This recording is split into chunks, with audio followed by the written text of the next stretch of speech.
Teenage నుంచి కూడా daddy నాకు నేర్పించేవారు, నాన్న ఇప్పటి నుంచి టీనేజ్లో యవ్వనస్తులు తప్పక తొట్టిల్తారని దేవుని వాక్యం చెప్తుంది కదా.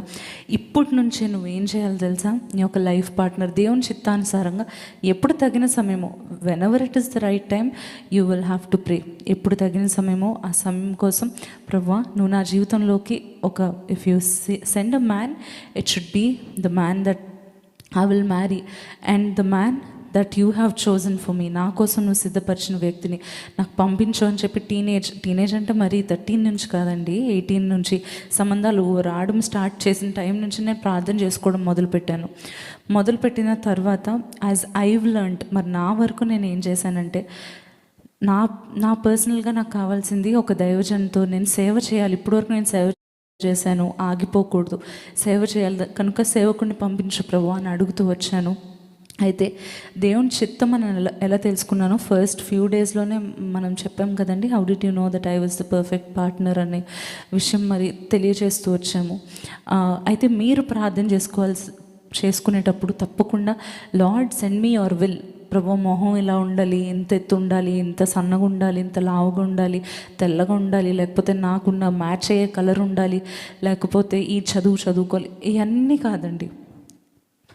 దేవా నీ చిత్తానుసారంగా నా జీవితంలో పంపించు, నీ కోసం మేమిద్దరం కలిసి పనిచేసే ఒక మంచి పార్ట్నర్ నా కోసం పంపించు, నీ మహిమ కొరకు అతను లేకపోతే ఆమె నాతో ఐక్యతగా ఉండి హంబుల్గా ఉండి నన్ను ప్రేమించే వ్యక్తిని పంపించు అని చెప్పి మనం ప్రార్థిస్తే దేవుని చిత్తానుసారంగా ఆయన మన జీవితంలోకి నడిపిస్తాడు.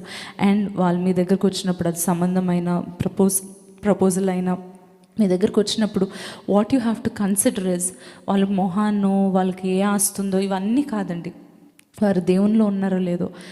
Also if they are choosing to love you more than anyone else, మిమ్మల్ని ఎక్కువగా ప్రేమించేవారిగా ఉంటే, అదేవిధంగా దేవుణ్ణి ఎక్కువగా ప్రేమించేవారిగా ఉంటే వారు తప్పకుండా మిమ్మల్ని ప్రేమిస్తారు. నేను ఆ కొటేషన్ కూడా చదివాను అనమాట.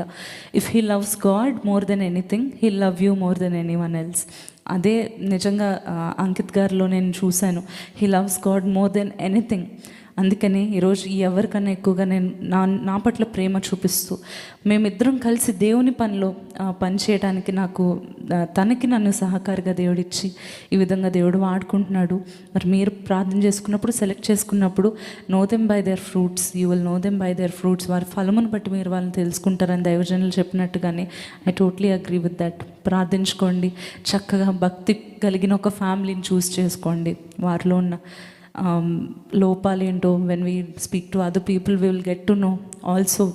వారు నేను రోజు ప్రార్థన చేసుకుంటాను, మోకాల మించి నేను లెగను, ఇటువంటివన్నీ చెప్తే నమ్మడం కన్నా ఎక్కువగా బై దేర్ ఫ్రూట్స్, వాళ్ళు ఎలా మాట్లాడుతున్నారు, వారి ఇష్టాలు ఏంటి, వారి ఏ పేజెస్ని ఫాలో అవుతున్నారు. ఆబ్వియస్గా ఎవరినైనా పెళ్లి చేసుకునే ముందు స్టాకింగ్ ఖచ్చితంగా చేస్తారు, చెయ్యను అంటే ఎవరిని ఒప్పుకోకూడదండి. ఐ డిడ్ స్టాక్ చేస్తారు, ఇన్స్టాగ్రామ్లో ఎవరిని ఫాలో అవుతున్నారు ఇవన్నీ చూస్తారు కదా, అప్పుడే తెలిసిపోతుంది if he's following other girls or some wrong pages. He can't tell you I'm praying and follow all those pages కదా. సో దాన్ని బట్టి తెలుస్తుంది. మీలో పీస్ దేవుడిస్తాడు, మీకు వాక్యం దేవుడిస్తారు, దర్శనాల ద్వారా దేవుడు మాట్లాడతాడు, పెద్దల ద్వారా దేవుడు దాన్ని కన్ఫర్మ్ చేస్తాడు. మాకు కూడా మేము ఇంకా సెటిల్ చేసుకోలేదండి అసలు.